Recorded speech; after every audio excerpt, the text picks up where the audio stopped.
મહત્વના સમાચારથી બુલેટિનની શરૂઆત કરીએ। સોના ચાંદીના ભાવની સ્થિતિ અને પરિસ્થિતિ મોઘમમાં ચાલી રહી છે, જેના વચ્ચે અમદાવાદના ધોળકામાં એક જ્વેલર્સ કરોડોનું ફૂલેકું ફેરવ્યા હોવાની ચર્ચા છે અને ફરિયાદ પણ નોંધાઈ છે।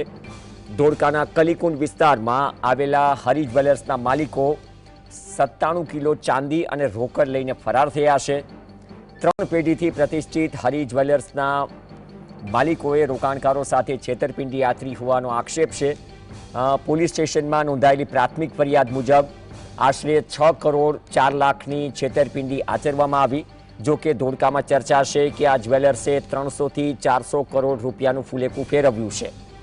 ઊંચા વળતરની લાલચ આપી રોકાણકારો પાસેથી લાખો રૂપિયા અને કિલોગ્રામના હિસાબે ચાંદી પડાવી લેવાઈ। આ મામલે ઘનશ્યામ સોની અને તેમના 2 પુત્રો યશ સોની અને દીપ સોની વિરુદ્ધ ગુનો નોંધાયો છે। ફરિયાદી મોહમ્મદ સજ્જાદ નિવાજ ખાન પઠાણ પાસેથી રૂપિયા 81 લાખથી વધુની કિંમતની 97 કિલો ચાંદી પડાવ્યા બાદ ડિલિવરી આપી ન હતી। ભવ્ય શોરૂમ અને લક્ઝરી કાર બતાવીને લોકોનો વિશ્વાસ જીત્યા બાદ પિતા અને બંને પુત્રો રાતોરાત શોરૂમને તાળા મારી ગાયબ થઈ ગયા। રોકાણકારોનો વિશ્વાસ જીતવા 3 કરોડનો ભવ્ય શોરૂમ અને લક્ઝરી કાર બતાવી લોકોમાં સાંખ ઊભી કરી। ઠગાઈનો ભોગ બનનાર વ્યક્તિએ આ મામલે ફરિયાદ નોંધાવી છે અને ફરિયાદના આધારે પોલીસે આરોપીઓની શોધખોળ શરૂ કરી છે। અમને લાલચ આપી હતી કે ભાઈ તમે ચાંદીમાં રોકાણ કરો, તમને સારું એવું વળતર મળશે। તો અમે અમને 1 કરોડ 20 લાખ રૂપિયાની ચાંદી લેવા માટે અમને પૈસા આપ્યા હતા, રોકાણ કર્યું હતું। અને ના તો એમણે અમને ચાંદી આપી છે, ના તો અમારા એમને પૈસા આપ્યા છે। અને અમે પૈસા લેવા ગયા ત્યારે એમનું હરિજર્સ નામની પેઢી હતી, એ દુકાન બંધ હતી, એમનું મકાન બંધ હતું અને એમનું ફોન પણ બંધ હતું। ઘનશ્યામભાઈ, યશભાઈ અને દીપભાઈ સાથે અમે ચાંદીનો વેપાર કરતા હતા અને આવી રીતે અમને લાલચ આપી અને પૈસા લીધા અમારા પાસેથી કે તમને ચાંદી આપશું કરીને પૈસા લીધા અને ના તો અમને ચાંદી આપ્યું, ના તો અમને અમારા પૈસા આપ્યા। સહયોગી કાળુ ચાવડા જોડાશે। કાળુ, કઈ પરિસ્થિતિ બની કે જેના કારણે રાતોરાત, કેમ કે ફરિયાદ તો 6 કરોડની આસપાસની છે, પણ 300 થી 400 કરોડનું ફૂલેકું ફેરવ્યા હોવાની ચર્ચા છે કે કયા વિસ્તારના લોકો ભોગ બન્યા છે? શું ફરિયાદ ઉઠી રહી છે જમીન પરથી?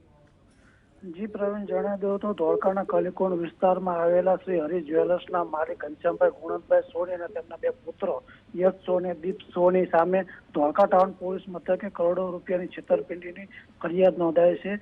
જેમાં ફરિયાદી મોહમ્મદ સજ્જાદ નિવાજ ખાન પઠાણે ફરિયાદ નોંધાવી છે કે તેને ચાંદીના રોકાણ માટે લાલચ આપવામાં આવી હતી અને ઊંચું વળતર આપવામાં આવશે તેવું કહેવામાં આવ્યું હતું, પરંતુ તેને 81 લાખ રૂપિયા જેટલાનું ચાંદી લીધું હતું, પરંતુ તેને ન ચાંદી આપ્યું હતું કે ન તો રૂપિયા આપ્યા હતા। અને દિવાળી પહેલા જ આ જે રોકાણકારો છે તેમને પૈસા લેવા માટે ત્યાં શોરૂમે જતા હતા, પરંતુ જે માલિક છે તેમને કીધું હતું કે દિવાળી પર ઘરાકી ગયું એટલે દિવાળી બાદ તમને રોકાણ જે કર્યું છે તે પરત આપવામાં આવશે। પરંતુ દિવાળી બાદ જે હરી જ્વેલર્સના માલિક ઘનશ્યામભાઈ છે તેમના પુત્રો સહિતના જે શોરૂમ અને મકાનમાં બધું છોડી અને પલાયન થઈ ગયા હતા, ત્યારે રોકાણકારોને ખબર પડતા ધોળકા ટાઉન પોલીસ સ્ટેશનમાં ફરિયાદ નોંધાવી છે। અને આવા અનેક લોકો છે જેમનું 300 થી 400 કરોડનું જે રોકાણ હતું તેનું ઉઠામણું કરી આ સોની પરિવાર પલાયન થઈ રહ્યું છે। ત્યારે લોકોની જે રોકાણકારો છે તેની માંગ છે કે પોલીસ આવા લોકોને ગોતે અને અમને અમારા પૈસા પરત અપાવે।